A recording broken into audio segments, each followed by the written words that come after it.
எப்போவுமே நமக்கு ஒரு டிஷ் அது கூட ஏதாவது சைட் டிஷ்ஷாக முட்டை, ஆம்லேட் இப்படி வச்சு சாப்பிடுவோமா? இந்த 2யுமே ஒண்ணா சேர்த்து சாப்பிட்டா எப்படி இருக்கும்?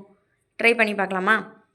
இத பண்ணுறதுக்கு ஃபஸ்ட்டு மிக்ஸி ஜாரில் கொஞ்சமா கசகசா, அப்புறம் பட்டை, கிராம்பு, கொஞ்சமா சோம்பு, அப்புறம் லைட்டா அந்த இலையும் சேர்த்து ஆட் பண்ணிட்டு, இது கூட கொஞ்சமா 2 பல்லாரி வெங்காயம் எப்படி வேணாலும் கட் பண்ணிக்கலாம். ஏன்னா அரைக்க தான் போறோம். ஒரு 5, 6 பல்லு பூண்டு தோல் உரிச்சு ஆட் பண்ணியிருக்கேன். அதில 10 இருக்கும்.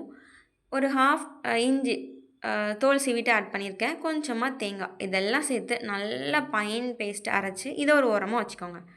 பேனில் ஆயில் ஆட் பண்ணிவிட்டு கொஞ்சமாக வாசத்துக்கு நம்ம வந்து இலை, பட்டை, கிராம்பு இதெல்லாம் லைட்டாக ஆட் பண்ணிவிட்டு நல்ல பல்லாரி வெங்காயத்தை குட்டி குட்டியாக கட் பண்ணி வச்சுருக்கேன். 2 வெங்காயம்.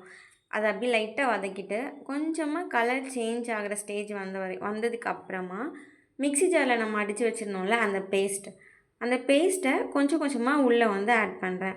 பேஸ்ட்டு அந்த வெங்காயம் 2மே நல்லா மிக்ஸ் ஆகிற ஸ்டேஜ் வர வரைக்கும் ஒரு செகண்ட் நல்லா கைவிடாமல் அப்படியே அதை கிண்டணும்.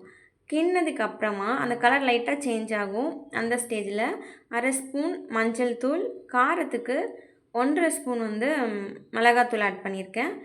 ஒரு மிளகாவை லைட்டாக கீறி உள்ளே சேர்த்துருக்கேன். இதெல்லாமே நல்லா மிக்ஸ் ஆகிற அளவுக்கு நல்லா நம்ம கிண்டணும்.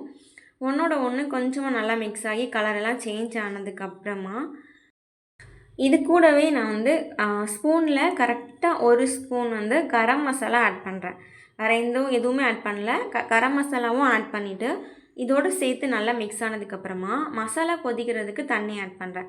இந்த தண்ணி ஆக்சுவலாக மிக்ஸி அரைச்சிருப்போம்ல, தேங்காய்லாம் அரைக்கிறப்போ அது கூட சேர்த்து 1.5 டம்ளர் தண்ணி எடுத்திருக்கேன். மசாலா கொதிக்கும் போது இன்னும் நமக்கு கெட்டியாகும். ஸோ உப்பும் கொஞ்சமாக ஆட் பண்ணிவிட்டு தண்ணி எவ்வளோ வேணுமோ சேர்த்து நல்லா கொதிக்க விடுறேன். இன்னொரு பக்கமாக ஆம்லேட் ரெடி பண்ணுறதுக்காக வெங்காயம், கொஞ்சமாக பெப்பர், லைட்டாக உப்பு, எவ்வளோ முட்டை வேணுமோ நான் 3 முட்டை எடுத்திருக்கேன். உங்களுக்கு எவ்வளோ வேணுமோ நீங்கள் கரெக்டாக முட்டையை வந்து அடித்து ஊற்றிட்டு நல்லா எல்லாமே வந்து மிக்ஸ் பண்ணிக்கணும். கொஞ்சம் லைட்டாக ஒரு ஸ்பூன் வச்சு ஃபுல்லாத்தையும் நல்லா மிக்ஸ் பண்ணி எடுத்துகிட்டு இது அப்படியே நம்ம குட்டி குட்டியாக ஆம்லேட்டாக மேக் பண்ண போகிறோம். இப்போ ஆம்லேட் நம்ம போடுறதுக்கு ஒரு பேனில் நல்லா ஆயில் விட்டுட்டு கொஞ்சம் கொஞ்சமாக வந்துட்டு சின்ன சின்ன சைஸாக நார்மலாக நம்ம போடுற ஆம்லேட் சைஸ் இல்லாமல் அதை விட கொஞ்சம் கம்மியாக மீடியம் சைஸில் வந்துட்டு ஆம்லேட் நான் போடுறேன். எந்த அளவுக்கு வேணுமோ அந்தளவுக்கு இந்த மாதிரி ஆம்லேட் சைஸ் எனக்கு இந்த சைஸ் போதும் எடுத்து வச்சுட்டு குழம்பு நல்லா கொதித்து ஆயிலெல்லாம் வெளியே வந்து உப்பெல்லாம் கரெக்டாக இருக்கிற ஸ்டேஜில் ஆம்லேட் எல்லாம் அப்படியே போட்டுட்டு அந்த மசாலாவோடு இறங்கும் போது 5 மினிட்ஸ்க்கு அப்புறம் சூப்பராக இருக்கும். இந்த ஸ்டேஜில் நான் கருவேப்பிலை ஆட் பண்ணியிருக்கேன். நீங்கள் வந்து மல்லி இலை வேணாலும் ஆட் பண்ணிடலாம். செம்மையாக இருந்தது. சாப்பாடில் வச்சு சாப்பிடும்போது சூப்பராக இருக்கும்.